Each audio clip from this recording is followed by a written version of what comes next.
Chapter 24, Desire. Verse 334. As the malleable creeper, so spreads the desire of the sluggard.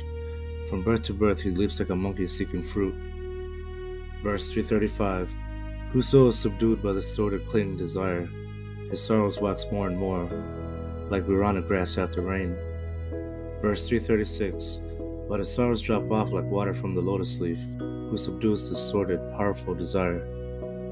Verse 337. I give you this good counsel, all ye who are gathered here. Cut out desire as one digs up the grass to find the fragrant root. Let not marrow break you again and again as the river breaks the rushes. Verse 338. A tree, though it be cut down, yet springs up again, if its roots are safe and firm. Thus sorrow, if it be not uprooted, springs repeatedly to birth. Verse 339. If a man's desires flow unchecked, the waves of his lust and craving bear him off, misguided one. Verse 340. Everywhere flow the streams, everywhere the creeper sprouts and takes hold.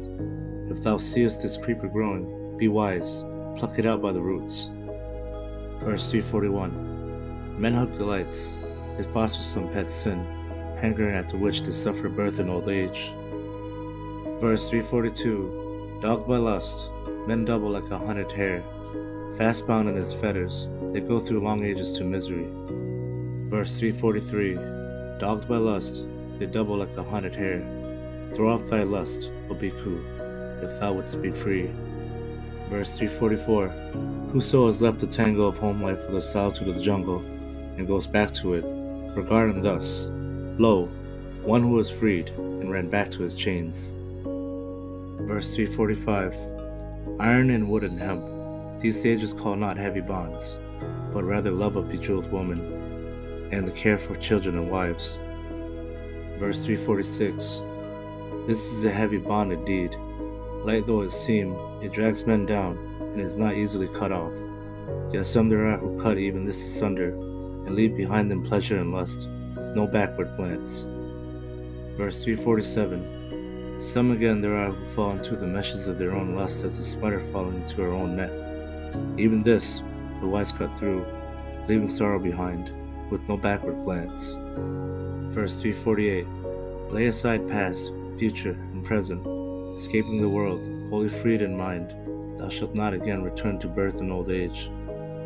Verse 349. Desire waxes great in him who is oppressed by wandering thoughts, fired with lust and seeking after pleasure. So doth he make his fetters strong. Verse 350. Whoso delights in calming his thoughts and looks askance at the things of sense, will thus come to an end, and cut the bonds of Mara. Verse 351. This will be his last body, who has reached the goal, who is fearless, detached, and unblameable, who has pulled out the rivets of existence. Verse 352. He who is detached and not grasping, a clever student of the law and its meaning, knowing the words in their order, he is called the enlightened. This is his last birth. Verse 353. All-conquering and all-knowing am I, detached, untainted, untrammeled, wholly freed by destruction of desire. Whom shall I call teacher? Myself on the way. Verse 354. The gift of the law surpasses every gift. The savor of the law surpasses every savor. The pleasure of the law surpasses every pleasure. The destruction of desire conquers all sorrow. Verse 355. Wealth kills a fool if he look not to the beyond. For greed of wealth fools kill each other. Verse 356. Weeds are the bane of fields, and lust the bane of the crowd. Therefore a gift given where there is no lust bears much fruit. Verse 357-9. Weeds are the bane of fields. Wrath, infatuation, and avarice are the bane of the crowd. A gift given where there is neither wrath, nor infatuation, nor avarice bears much fruit. These are the words of the Buddha.